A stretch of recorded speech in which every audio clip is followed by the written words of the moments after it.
Hello and welcome to 60 Parsecs, the space soup sloping simulator you've all been looking for. This is one of the runs from my stream, so I hope you guys all enjoy it. Let's start off with Tom. Enjoy a good Tom Thompson. Everyone's first impression of Tom Thompson is that of a decorated major, brave, courageous, a man who has seen it all, sporting a dastardly eye patch, and a coat of once magnificent blonde hair. I was wondering what they were going to say, like a coat of what? Tom believes himself to be everyone's dream come true, and the personification of the American hero, except none of this is true. Man after my own heart. Let's blast off.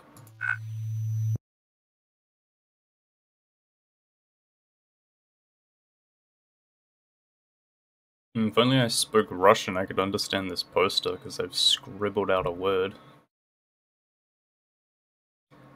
Nanka? Is that the dog's name? I don't even know if that's how you pronounce it. Ooh, just the two of us. We can make it if we try. Hello there, Astro computerized assistant reporting for duty. You must be Tom, right? Yes, I am.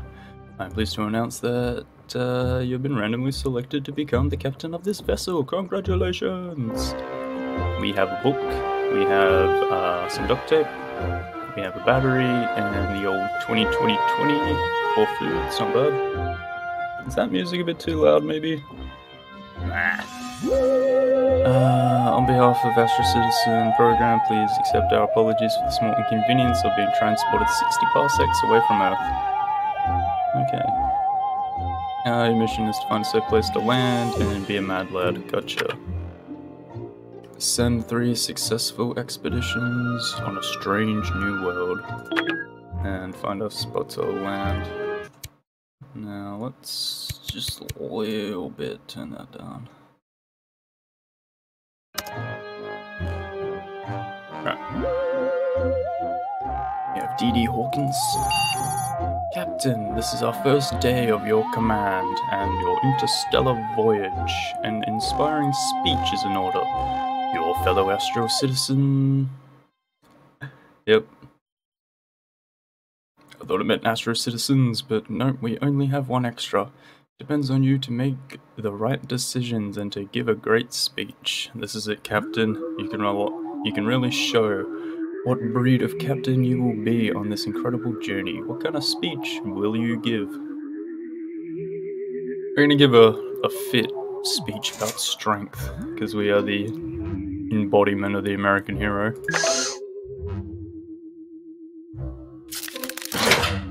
And we're all dead.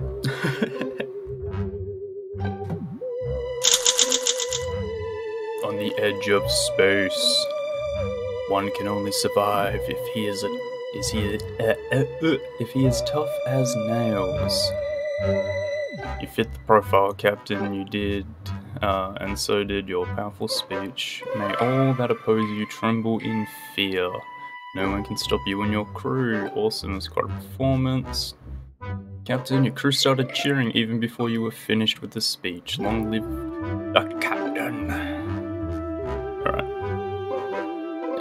Inspired by our headstrong leadership style, I allow myself to power up the matter generator in the back, which will give us some garbage. And Captain, the crafting module in the back of the cabin has been activated. Awesome. Too bad you're not able to take more supplies with you, Captain. Wait, what? There is more? I dare not ask how you smuggled this aboard. Yes, the sock. I put it over my ordinary sock, and no one ever suspected a thing.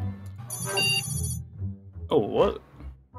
Captain appears to be an error. I am broken. Please fix me. System error. Quick action required. System error. Yeah, Please, Captain, do something. Do something. Okay, we'll just bonk the terminal on top. Just give it a fist pound. That always fixes technology. Alright, we're gonna craft a communicator.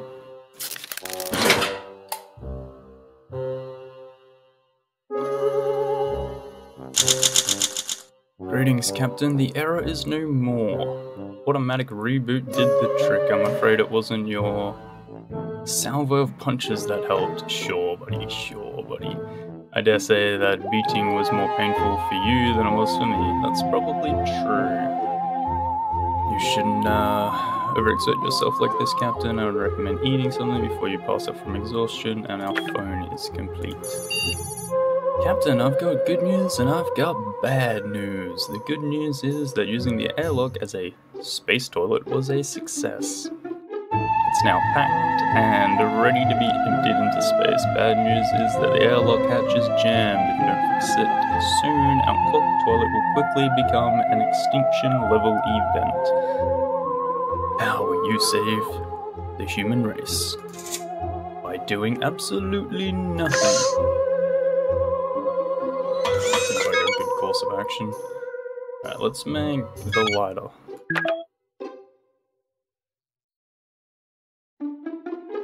We're a hoarder and a payload specialist.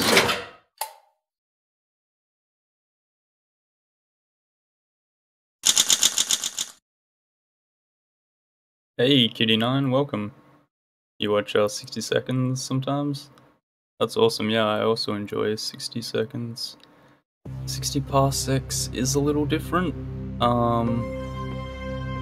There are 6 characters in total, but you can only have 4 characters at a time, so there's a much more varied mix. Also, you drift through space and can find different planets to go explore. So there's a lot of difference in it, the gameplay style. A lot more variety in 60 parsecs. Doing nothing about the airlock toilet was risky, Captain. Lucky for you, the door unjammed on its own. How convenient. Eventually. Probably because the odor buildup made it corrosive. Delicious. Awesome. Nothing there. We got engineering skill or dumb luck. We crafted a better quality lighter. Awesome. Everyone is fine. Captain, I found an Astro Citizen ID card for someone named John Americanetsky.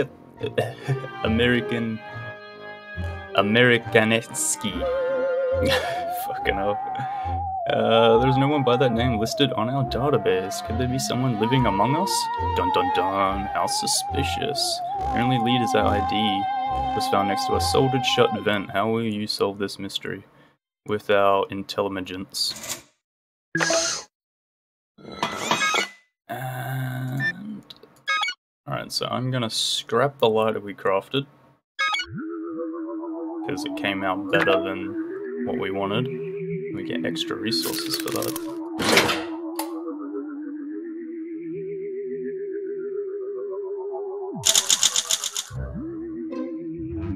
Alright, you knocked on the wall until you identified hollow space. You removed the panel and found a human skeleton clutching a journal.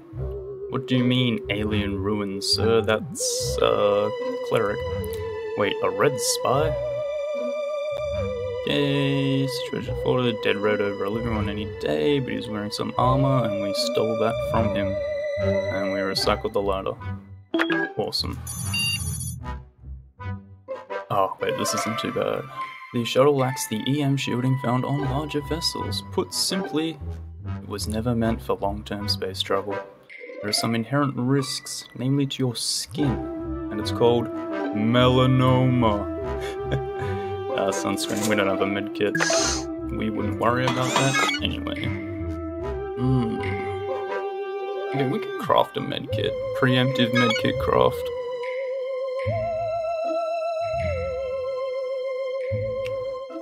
Well, actually, let's recycle a food so we can make our lighter again. Cycle for mini rolls. I'm not starving, you're hungry. Yeah, well, hungry ain't starving, lady.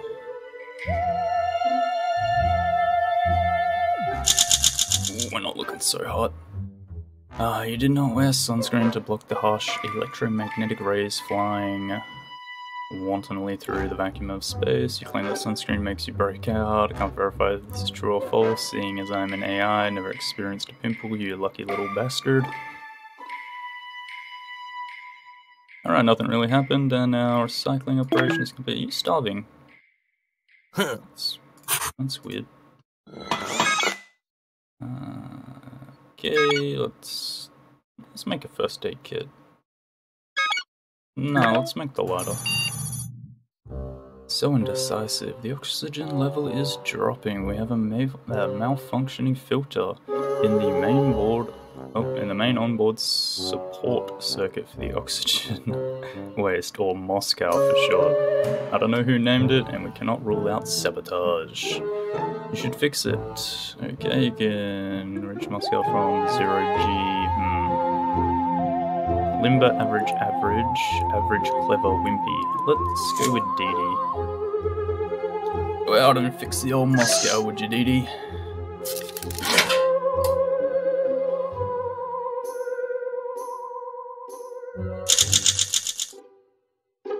Okay, Dee Dee bravely sped through 0G, grabbing hold of the broken air filter, as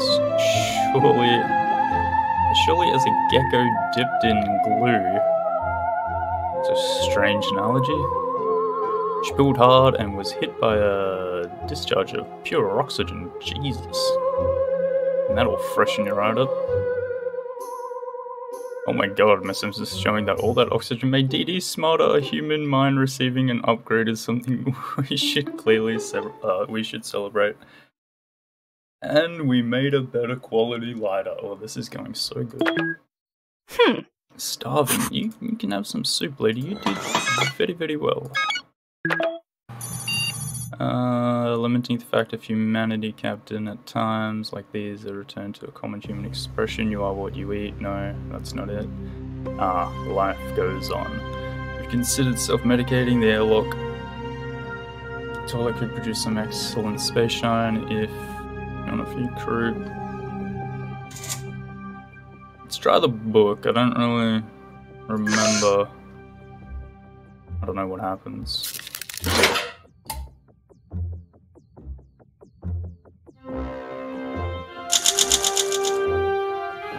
Okay, your Astro Citizen Handbook had an excellent space shine recipe derived entirely from shuttle cleaning products. The result was a vibrant blue liquid. Don't think, just drink. I appear to be getting secondhand intoxication from your merriment.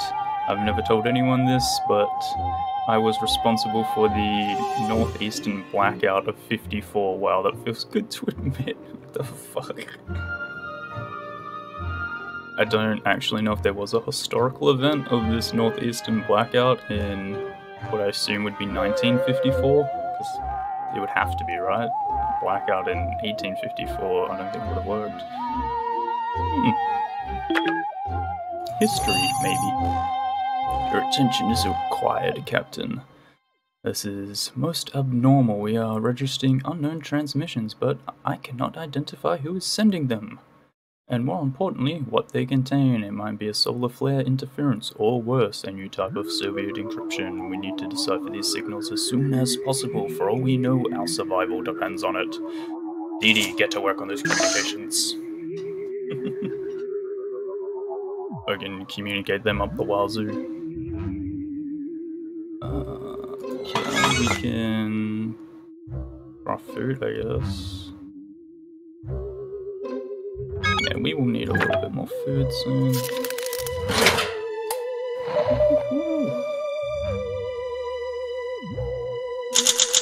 Yes, very, very different, I know.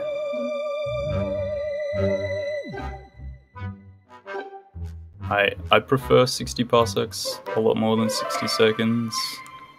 Like, 60 seconds is, it's also harder, I believe. It's a bit harder to stay alive longer. But you're always cramped in the bunker, so it gets a little boring. Alrighty, Captain, you need to see this. I'm not easily excited, but this is one of the greatest moments for humanity and human-made AI alike. We are not alone in this universe. Dun dun dun, no way. The signals were intercepted, we're finally decrypted, they're an alien transmission, as in coming from other life forms. Oh no, I do not mean the Reds, it's something we have never seen before. There seems to be a number of intelligent civilizations in this galaxy. The signals are coming from everywhere. Goddamn everywhere. Alright, we're gonna land on a planet, so these signals don't really matter. 3 turns away from the nearest celestial body, so that should be our planet, I guess. I followed your recommendation to reward Dee Dee for her performance and assign her to the role of your communications officer. In addition to her standard duties, she will ensure that you get some power for the crafting module regularly. Oh. As long as she is not disloyal, that is. I did not know that. So I guess she will randomly give me this power stat, which is used to upgrade things. Very, very nice. Captain, one of our non-critical subsystems is having a meltdown. The malfunction is serious and the system won't talk to me. It has to be dealt with directly. If we don't do anything, the breakdown will spill a brain cell atrophy-inducing coolant in our ventilation system. In other words, you better improvise a solution to this crisis. We use the telephone. We'll call a handyman. Surely you can get a handyman out here.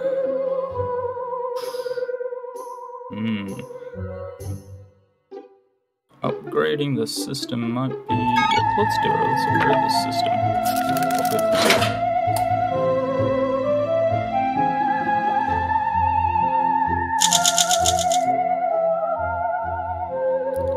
Oh, you mean what happened to the space people? So... I actually haven't been doing the start where you run around and collect items, mainly because I was originally playing like on my TV in the lounge room just with my mouse. My phone broke! But pretty much you're on a spaceship and it blows up or something. I don't remember like the prologue to the story kind of. Malfunctioning subsystem decided to remain wanted to talk to me. Okay. Let me talk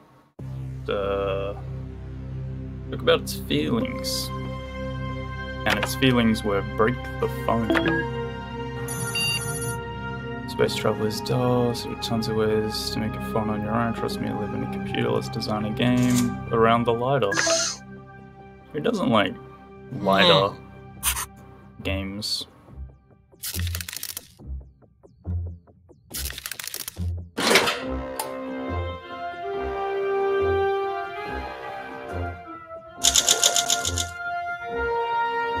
Designed your game around the lighter. The core mechanic of your game was to chase Dee Dee around the shuttle. If the person you were chasing got burnt, they owed you 10 push-ups. Poor fucking Dee Dee, man. You played until realized how much the fire made you miss Earth. At least you could camp there. Remember camping? You and your crewmates sat next to the lighter thinking about roasting marshmallows. Our course has not changed. We'll be arriving at a potential landing site soon. Awesome. You are fine. You are fine. Okay, the night just got interesting. A nightmare wakes you up. As you adjust your eyes to see to the darkness, you suddenly realize that you are not alone. You can make out a silhouette of a person in the shadows. It's motionless. It seems to be staring right at you. You can't just ignore it, Captain. What do? We burn the entire ship to the ground. It's a reasonable course of action. You know, if you think you see a ghost, just burn it to the ground.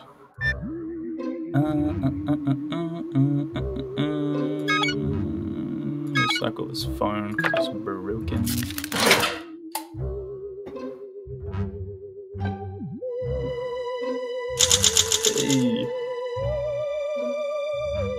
Oh, my coffee's going cold, that sucks.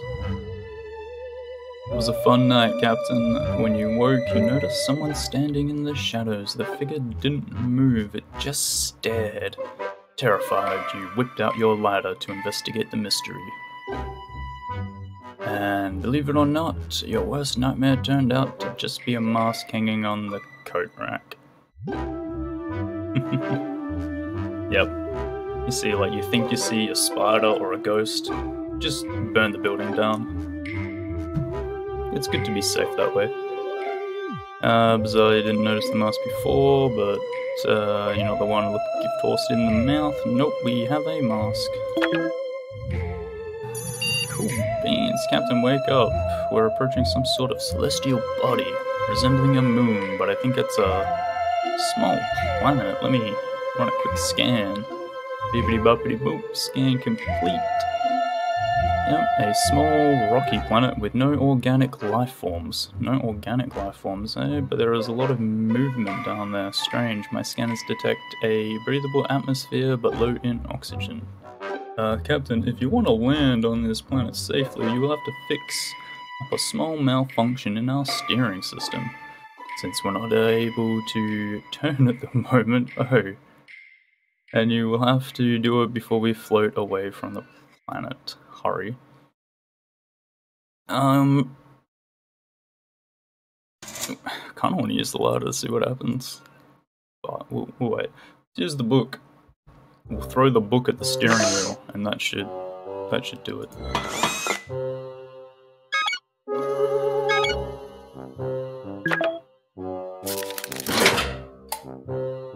Alright, hopefully no one gets injured in the crash.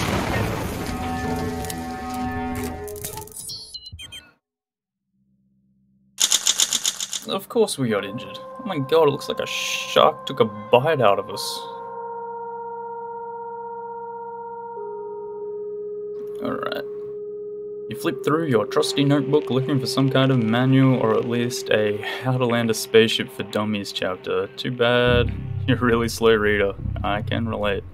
By the time you finished checking the table of contents, you realized it was too late. You plugged in some random cables and did your best to steer the shuttle towards the ground. It's not a soft landing. Nobody is doing great after this stunt. Not even me. I'm shaken to my cores. Well, shaken to his CPU cores. Yes, all of them. Your face had a pretty unpleasant close encounter with our communications module. And at least one of these things is useless now. My face or the communication module?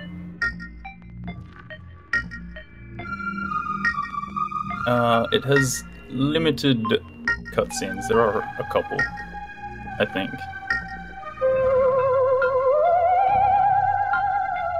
Oh no!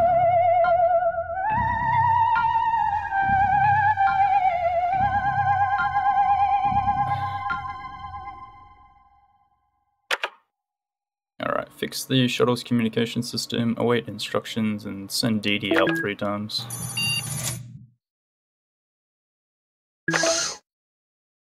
Let's fix that.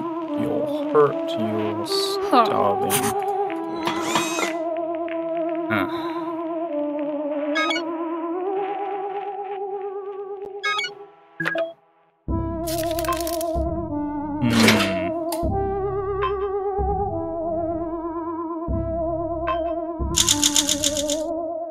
Hello, world.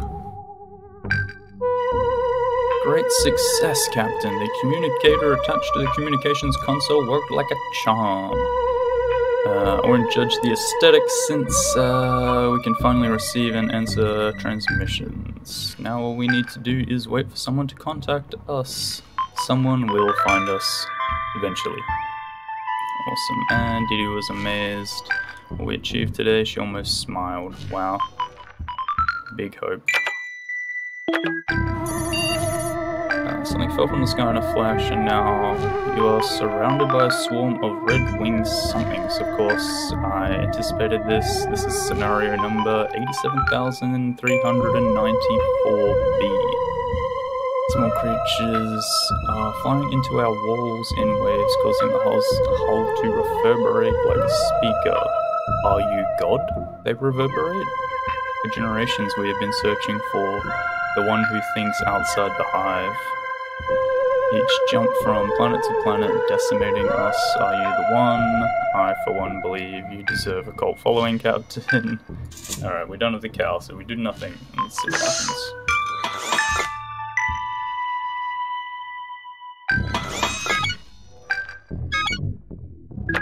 Alright, I think I can get away with making a medkit. Should we send her out? Send her tourist information? With the armor and the battery. She should come back with a bunch of power. Power! Alright, get out of here, Dee Dee. The cow is... it's like an artifact. And it does a whole bunch of stuff. You can use it to scare away invaders, kind of like the harmonica in 60 seconds. I guess you kind of like just run outside with it above your head screaming like a madman. And people are like, oh no, he's got a cow, watch out. Oi! A swarm of tiny red flies spoke to you through the hole's vibration. You answered by shouting through the window, which obviously was not an adequate response. The swarm repeated its initial question louder and louder, fast on your track to becoming deaf. You threw a couple of insults and a can of soup at the aliens. Okay, so we threw soup out the window. Yeah, starving to death, you got 2 cans of soup and you choose that to throw at random things outside. He looks pretty fucking pleased with himself though. Yeah, that was clearly the right decision. There's a robot city passing outside, yes. The Starlight City is mobile. It floats above the planet's solar terminator, the Twilight Line. Interesting. Where day becomes night. City is both a day and a night side. That is hilarious and cool. It's 100% starlight powered. Whatever. It's powered by starlight? Okay. Their technology is far more advanced than the other robot communities we've seen on this world. Maybe they could help you if you're fast. Well, already haven't been fast.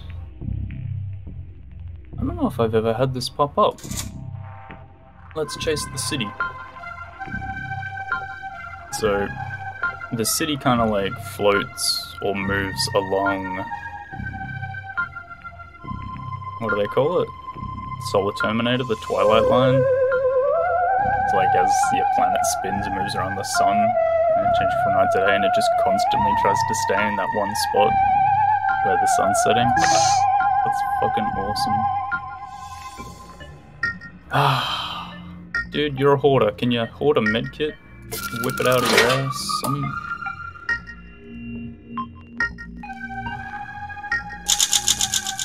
Hey, our medkit's done. Oh, the floating robot city slowed down and let you catch up to it. The robots gave you oxygen and insisted on giving you free stuff. Oh, they're so nice. The robots from Starlight City decided the harsh environment of their planet could pose health risks to you, so they gave you a first aid kit. Which is freaking making a first aid kit. Okay, it got refunded, so... Ooh, you're not looking so good there. We'll eat our food and use our medkit and make some food. Somebody dropped off a package on our doorstep during the night. Says, please enjoy this organic junk, humans. Got in a crappy trade deal centuries ago. Maybe we can find a use for this. Inside is a bunch of old dried up alien herbs. Definitely useless to these automatons. I'm unable to identify the plant or the chemical composition. What are you going to do with them?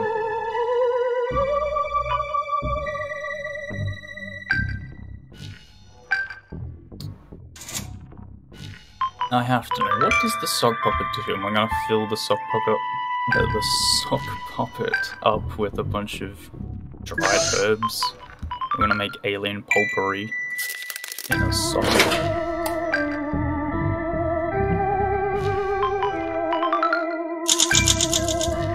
Boil the herbs, stiff them through a sock, hoping to make some kind of delicious tea. It was not delicious at all.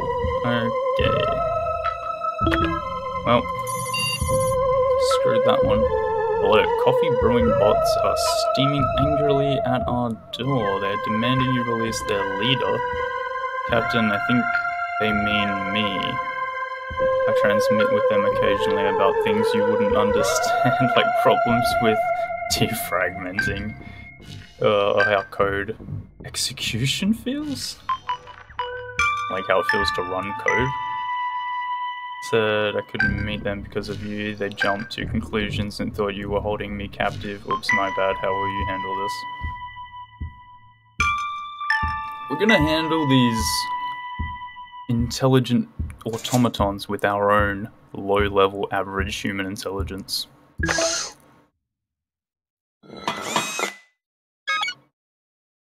So we're pretty much just gonna say a bunch of garbage. I'm gonna go out there and be like, oi, hey, wee. And they'll leave.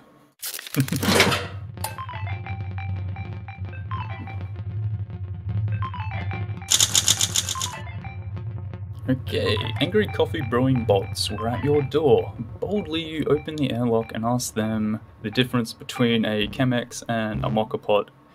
In Paris, they admitted they actually knew nothing about the subject, and they just like to appear more cold shit than other automatons pretending they drank something from another planet. Ugh, posers. Fucking hell, that's funny.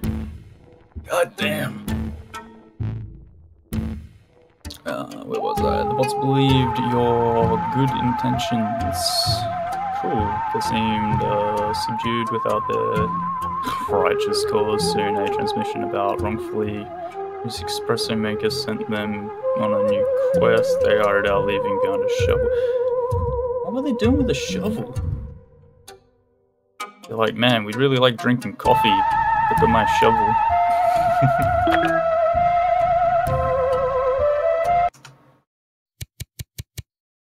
Music's getting loud. I feel like it's getting louder. Captain, the sun rose this morning. Our ship was surrounded by sigils, little bars of metal welded together to form stick figure-like shapes. Directly outside the door was a pile of ball bearings stacked up nearby. A little empty ring was drawn in the dirt. Something is toying with us. Do you wish to leave an offering in the ritual ring? Venture out at night with some protection, or just ignore these frankly creepy ongoings? Has anyone seen the Blair Witch Project? Because I'm pretty sure that's what this is. Yeah, you're in like a little shuttle or a tent and you wake up to weird noises, and outside there's like little piles of rocks stacked up near your tent, and there's weird symbols carved into things. You've heard about it but never seen it? It's quite an interesting movie, The Blair Witch Project. Go on a bit of a tangent here. So it's shot like lost footage, or found footage I should say, and there was a website released when the movie came out that had footage from the movie, and it was written saying that it was real, and people actually believed that it was real. Which is very, very funny. Your messages are delayed, that's alright. Yeah, Blair Witch Project. The scariest movie for a movie where nothing happens.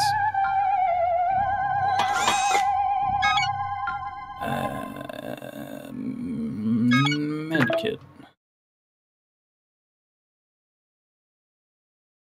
Okay, Dee Dee should be coming back.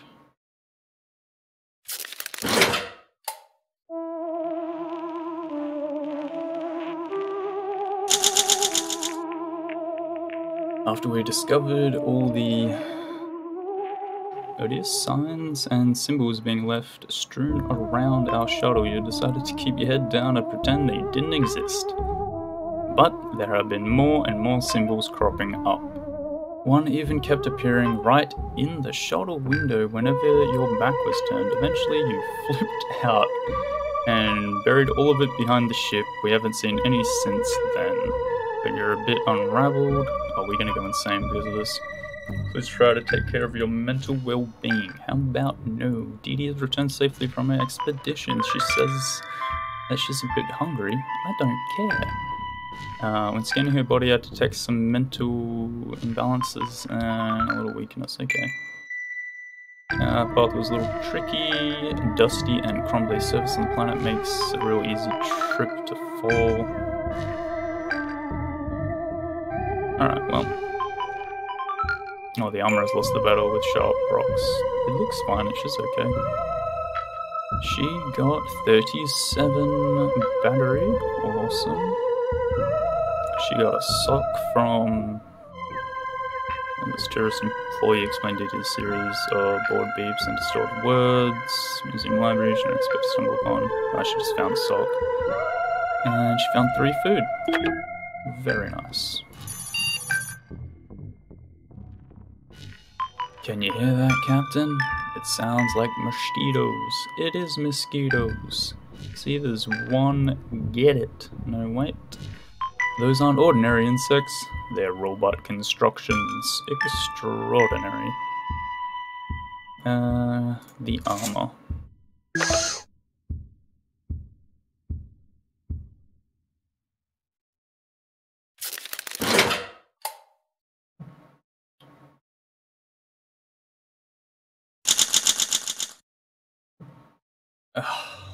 Found a way to deal with the swarm of robotic mosquitoes that barraged onto our shuttle. You donned your armor, provoked them to attack you with the dull, repetitive pinging. One by one, the insects broke their pointy mouths. Battered and probably quite frustrated, they left the shuttle. None have been spotted since. They must have sent a signal to other mosquitoes to avoid this area. Good riddance indeed. A weather? No. Right, there's a storm moving on the horizon, but we don't care. Care about no damn storm. Rip the armor.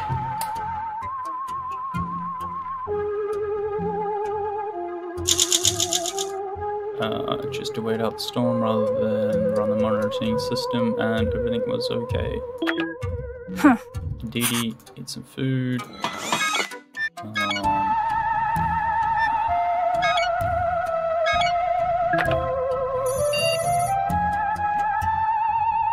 Captain, a transmission was received while you were asleep. I took the liberty of decoding the message for you. What I found were geographical coordinates leading to a place that's not far from here.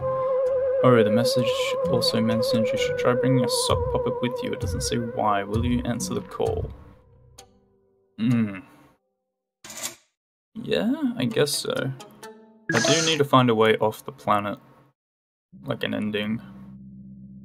Eh? There's one ending on this planet I have not gotten. I think there are 3 endings total on this planet.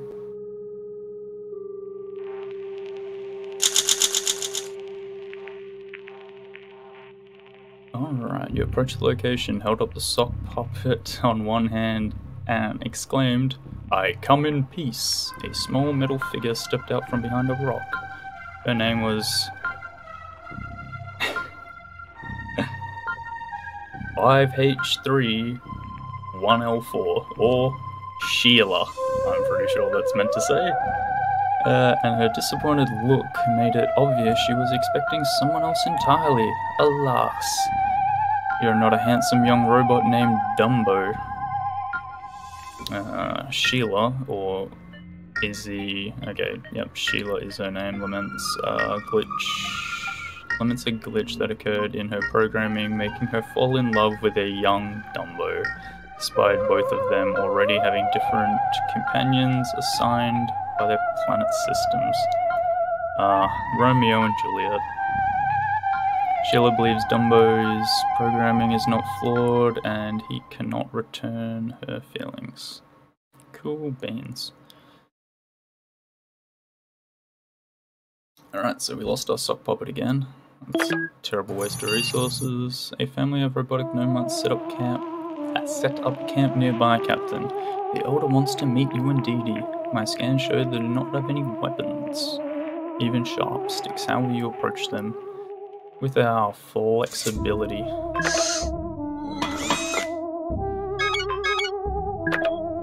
One more turn and we can send her back out.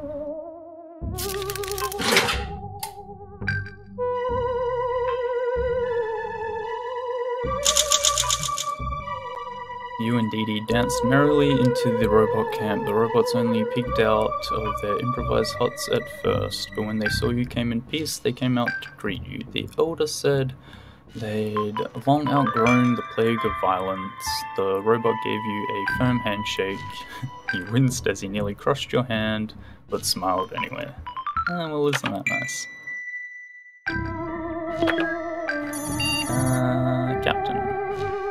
Captain Thompson, a pair of robots are mirandering towards us. They're facing each other and appear to be fused in hand. One is a large Hulk dragging the other, which is small in stature. Could this be a parent-child pair? The big droid thuds along on one leg after the other as if on low power. Okay, while the little one eats fumes from his back. Do we charge the big robot, feed the little one, or leave them to their fate? We got a little bit of soup. I don't think soup's good for robots though.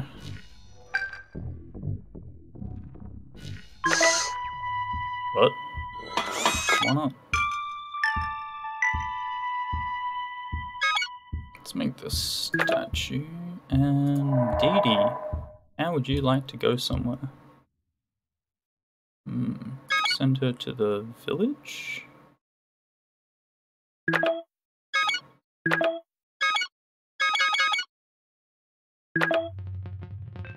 The village with the mask and the armor should be alright.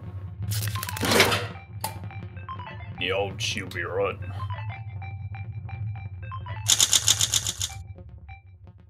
You carried a soup can over to the parent and child robot pair who were slowly trudging past the shuttle. You pried open the tin and poured a little of the delicious stuff into the Roboy, who then spewed more fumes out of an exhaust port on its back.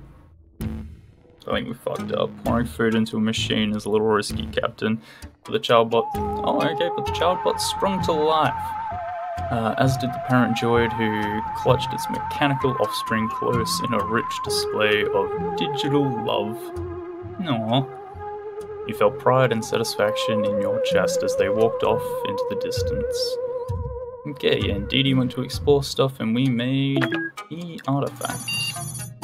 So something has infected Baki, my backup AI module. Perhaps it's interference from somewhere on this planet. Frankly, Baki needs a reboot. He's overloading the fan system. Use something to jam it or get ready to buzz. Hi folks, it's too warm in this tin can, and Baki's here to fix it. I'll become your biggest fan. Fucking hell.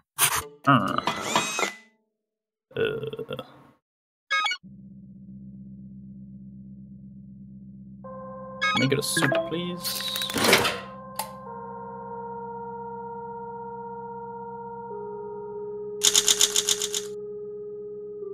That was a close call, Captain Thompson.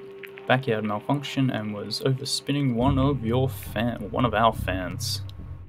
Yeah, that's right, comrade. That's our fan.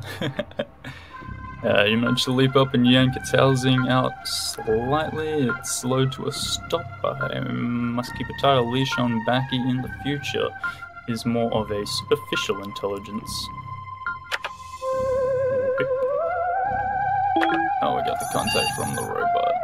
Seeing as humans are slaves to emotions, I don't understand why Sheila came back to get your advice on her romantic quest.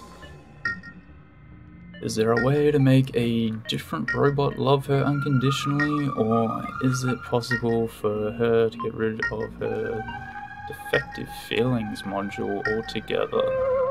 This is time to reconnect with your basic human instincts. It feels the best approach to effectively resolving Sheila's situation. You know, we haven't done a strength one in a while. Let's apply our average strength.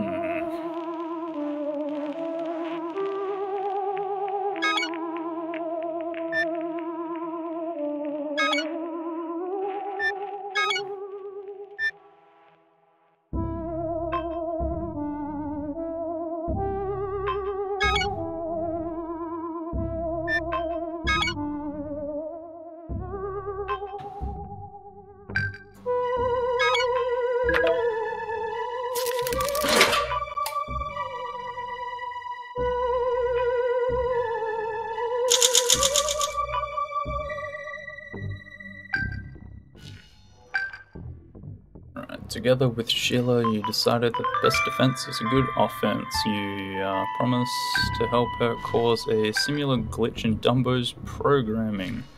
Perhaps this will allow him to reciprocate Sheila's feelings, which is going to force him to love her.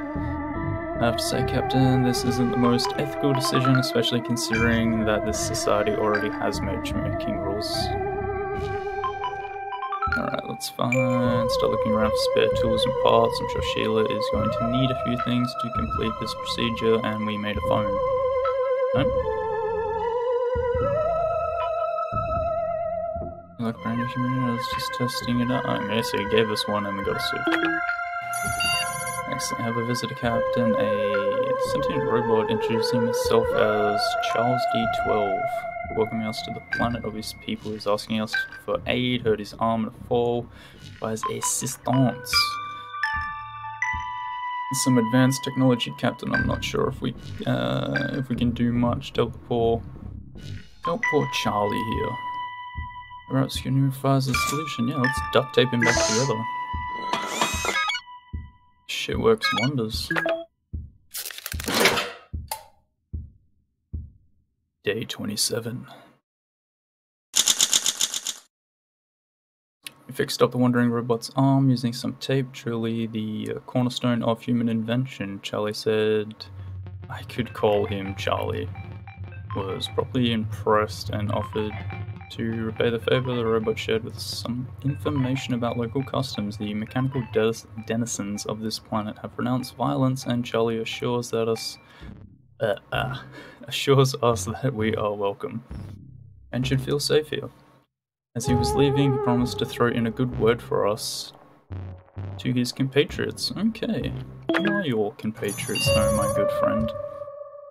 I'm a machine, and machines cannot hear voices. The voices that I'm not hearing right now are getting very loud, though. Oh, you hear them too? My weight sensors are picking up something up as well. A two-dimensional species. That explains why my cameras miss them. Quite vicious, I gather. With one decisive yell, the voices are approaching fast, the airlock inside. The air inside the door looks very empty, yet very hostile all of a sudden.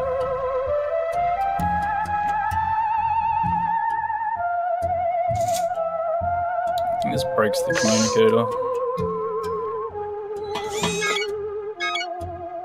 Now I'm making one. Of course.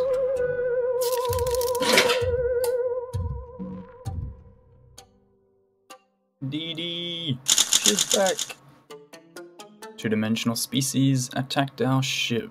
You chose words instead of violence. Immediately a stream of accusations flew from the communicator.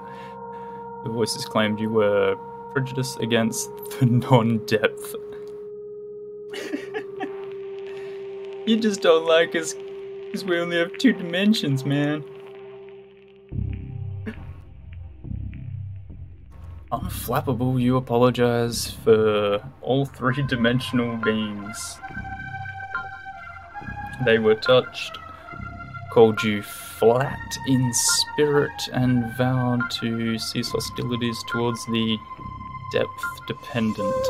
That's a strange thing to say, I guess. That's interesting. You must feel good having prevented a war, don't you, Captain? Dee Dee came back from the nearby robot village. The place isn't big, just a few streets and a few dozen robotic families at most. All of them peaceful, anyway. Dee Dee's state's a little fragile, but she'd be alright. She walked through the bad-smelling fumes, some machinery. The moss filter was completely covered up by a black, greasy film. Ew, yeah, definitely. She found 30 minerals, that's good. And she found a sock and 4 food. Excellent work, excellent work. Marvelous, dear, marvelous. Okay, let's upgrade the system thing. She needs to wait a day anyway. Captain, I'm detecting a humanoid figure approaching. It's a robot jittering along towards us, evidently blind. It has walked right up to the shuttle and is now clanging into the hull repeatedly. The pitiful thing appears to be malfunctioning. Leave it to its mind-numbed fate or attempt to communicate with it. Yeah, let's attempt to communicate with it, why not? Are we going to attempt to help with communication or just talk to it? Hey buddy, you're fucking running into a wall there. And that's all we say to him.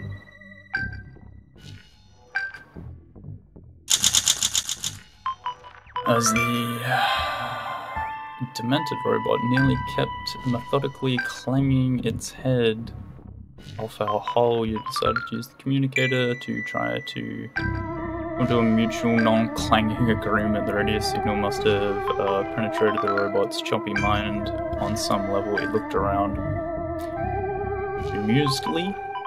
Bemusedly? It's a strange sounding word. And strutted off into the distance, shaking its head. Must have in the morning after the night before. They just got wasted.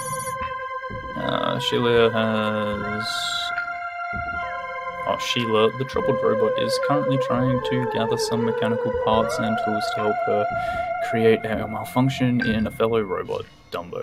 She's hoping to awaken love within Dumbo's programming similar to her own. Do you have anything Sheila could use, Captain? I kind of want to try for a different victory. But whatever, let's give her the cow. Hey man, everybody loves cow. Cow's great. No, it's a very moving gift.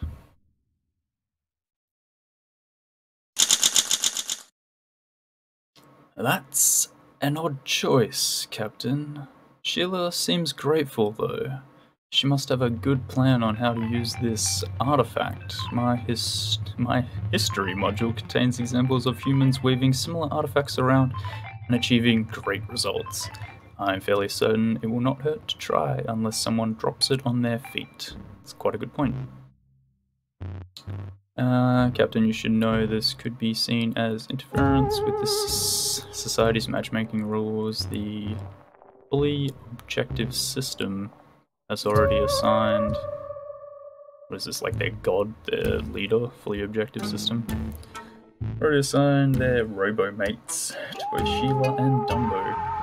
You can't count on this process being reliable, seeing as it's fully automated and devoid of any emotion. Love it.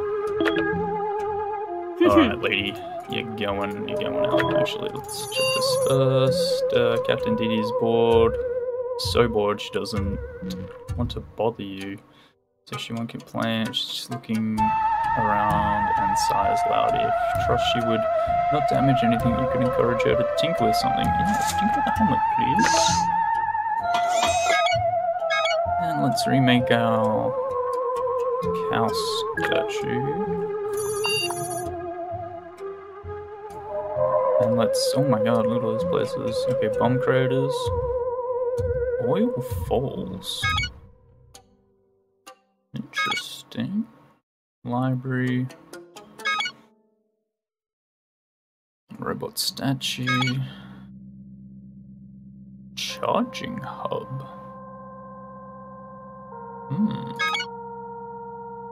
Museum, assembly line.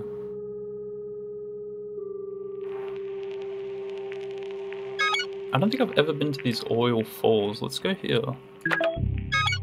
DD, are you ready? Take the armor. I take the book.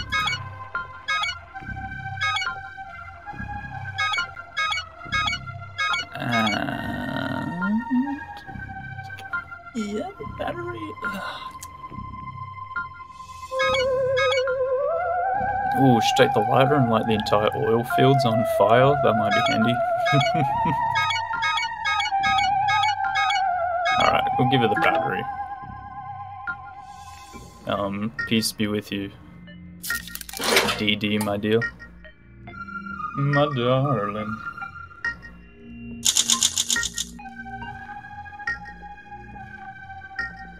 When you handed Dee Dee the mask, she smiled. She told you she wore all sorts of fun outfits as a kid. She loved to dress up, she said.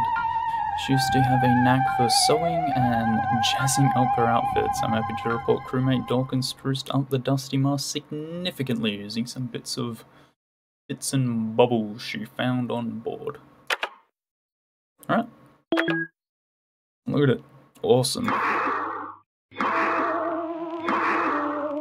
Nice. Interesting news, Captain. It appears that there's a hollow space behind one of the wall panels. A hidden room, maybe. A secret stash. It would be worth checking out. What is your approach to finding out what's behind the panel? Flexibility, my good friend. We will slide our way through that panel like a leech. Getting to bed? Oh, no worries. Have a good night. Thank you for coming and hanging out. Appreciate it. Hope you enjoyed.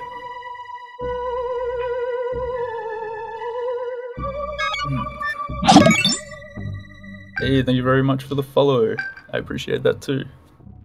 Have an extra good night's sleep.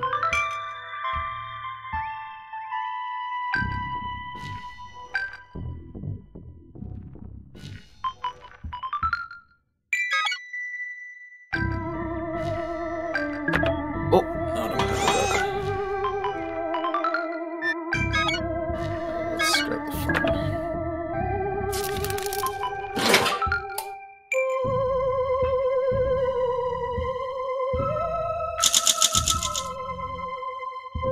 Yesterday you reached a hidden space behind one of the wall panels. The only way to get there was through a ventilation shaft, but thankfully you were nimble enough to fit in an exit through the other side. You found a gun in the concealed area. Who left it there?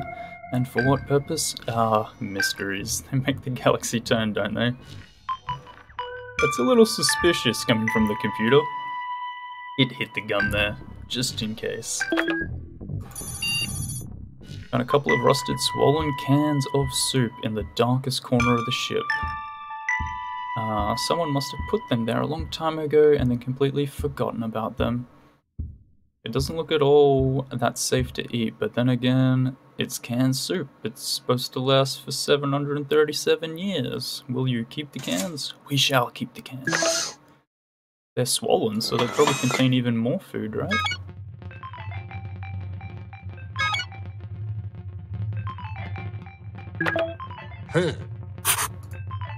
Dee Dee, I hope you survive.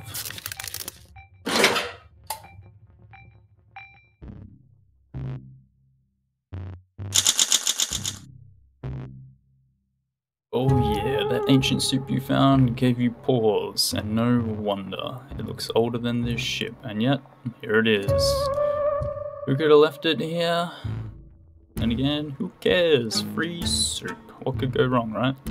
Exactly, it's just soup. I've never been afraid of soup in my life. Alright, we're gonna craft some food or...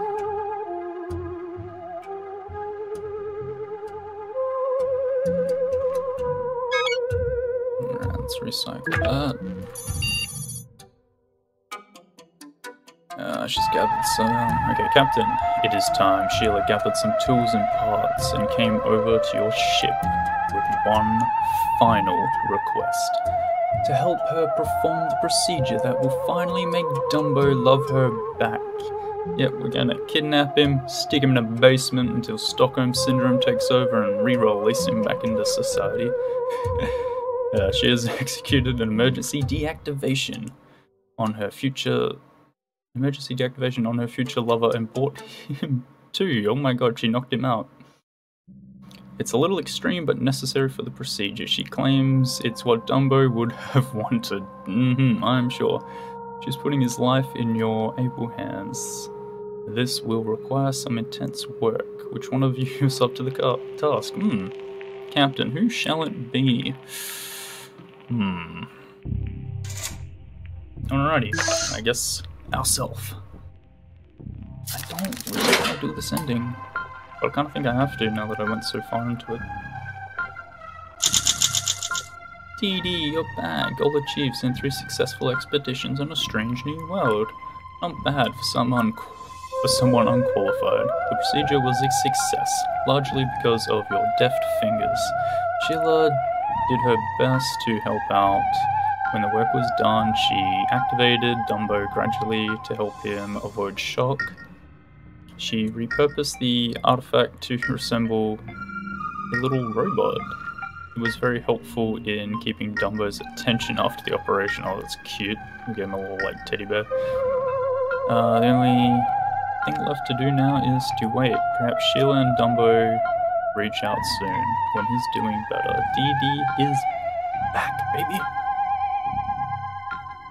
Last voyage, she's mighty tired, but still alive. Said she could eat something, and we said no. A peaceful automaton was swimming in the oil stream, while an aggressive mecha piranha started attacking it. The robotic citizen ran away, beeping hysterically while Dee Dee tried to defend it. In the end, she was only the only one able to suffer from this fight. Great. Good job, lady. Near a sign that said Greasy Falls. In binary, Dee Dee picked up a little power from portable robot charging station, and she broke the battery.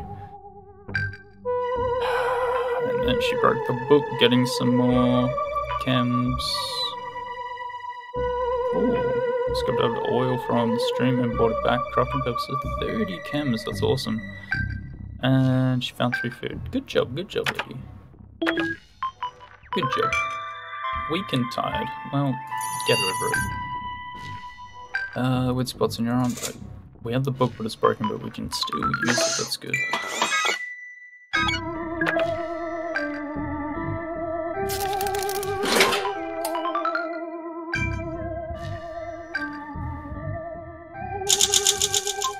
Weird spots appeared on your body yesterday. Luckily, you found a solution in the handbook. The spots were the first symptom of a potentially dangerous and highly shameful ailment.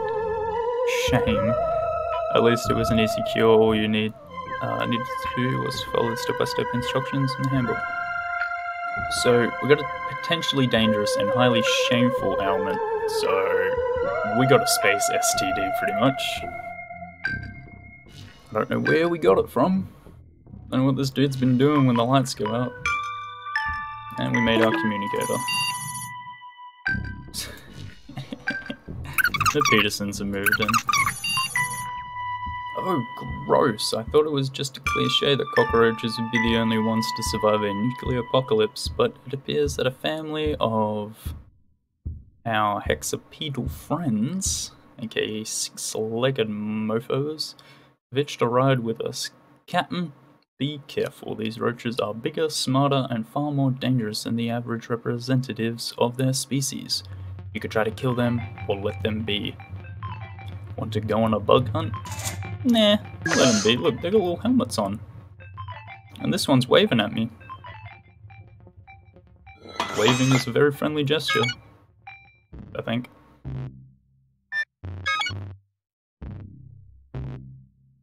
Okay, we're in a good position. I'm gonna upgrade this expedition system because I want to see if I can send her out somewhere. Like somewhere I haven't been yet. Right. Oh no! My book's gone. Oh You didn't hunt down those roaches, instead opting to coexist with them aboard the shuttle. These were not your garden variety roaches, Captain, but the result of some top secret government experiment. They left you a note. Thanks for not killing us. Stay cool, love, the Petersons. And they gave us a book. Alright, that worked out very, very well. My metal detector is showing a piece of ancient robot technology buried a few paces from the shuttle. I don't know how this is possible, but it's a coffee maker. A fancy one. Do robots even drink coffee? Well, there were robots drinking coffee. Anyway, the coffee maker isn't buried too deep. Probably get it with your bare hands. Seems still functioning. Do you want to dig it up? Yes, Dee Dee loves a cup of coffee. So, we'll be in the good books forever. Should heal her soon too. I don't want it to randomly die on me.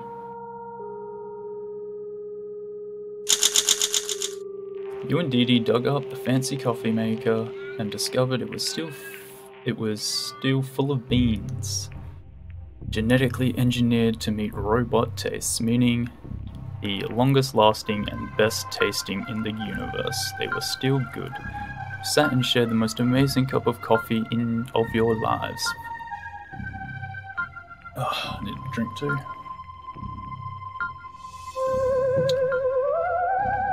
Philosophizing for hours about how the robots were able to perfect this once exclusively human art form. I've never seen a human more excited than Dee Dee was when she drank that delicious coffee. She's much happier since received that unexpected dose of caffeine. She kept sniffing the mug for hours until the smell finally went away. Oh my god. Huh.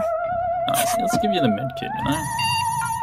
Captain, you've neglected your oral hygiene for far too long, so now you need to pull that nasty tooth before it gets worse. Don't worry, it's only going to hurt a little.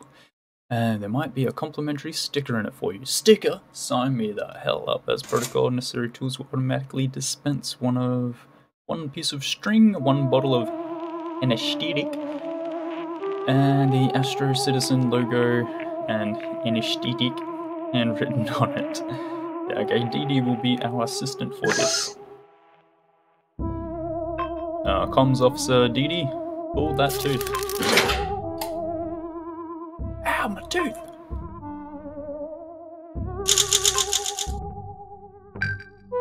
He took it like a champ, but a terrified and disgusted Dee Dee went into shock and insisted on drinking a whole bottle of anesthetic to calm her nerves. When Dee Dee was done, she seemed more lively and nimble than before. I don't think that was regular medicine. Okay, that's a nicely wrapped box, Captain. What is it? A first aid kit? Was this here the whole time? Captain, you little rascal. Wow, that is, like, I've never used a medkit and then just had him pull a medkit out of fucking nowhere. Good news, Captain, the procedure was fully successful and Dumbo's recovery went surprisingly well. His love for Sheila is undeniable. He insists on holding her hand in public, makes her a nice cup of maintenance oil every morning. I've received an electronic invite addressed to you personally. I'm glad to say it's from Sheila and Dumbo. You're invited to the first Robo wedding celebration this planet has ever seen. They're asking you to be their human of honor during the ceremony. What do you say, Captain? Is it I do? I guess it is. I don't have any other bloody option.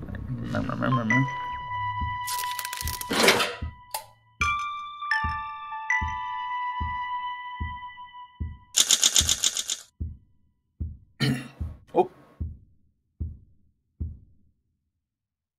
The end. Day 39. Congratulations on a job well done, Captain. The newlyweds are forever grateful to you. You not only helped them find each other, but also supported them in cementing their love in front of the whole city. The ceremony was beautiful. You still have a little cog-shaped confetti left in your hair. That's adorable.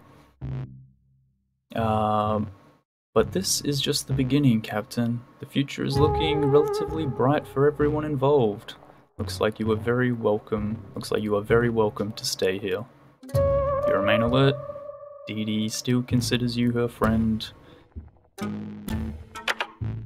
And that is that. We did it.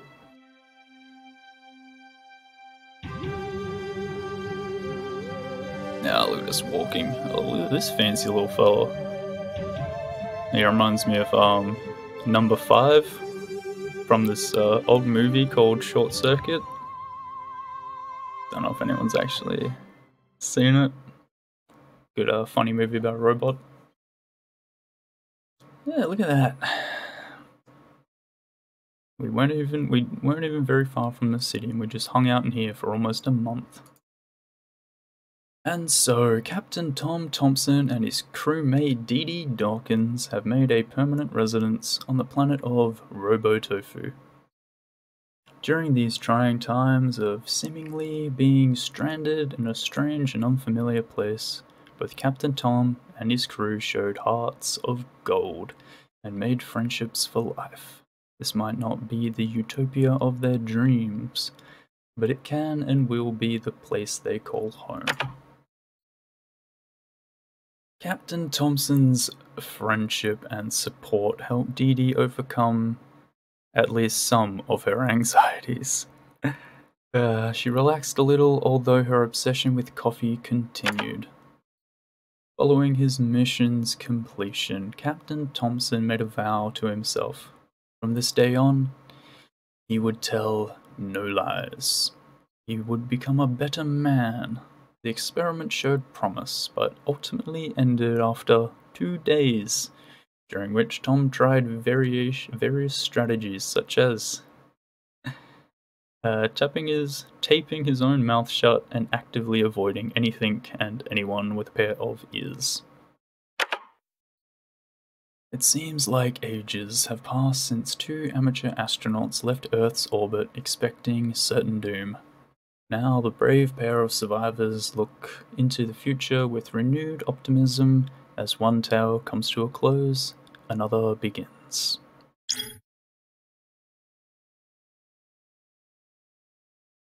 We survived a whole 39 days, consuming in total 13 soup, 2 first aid kits, no sock puppets even though we destroyed like 5.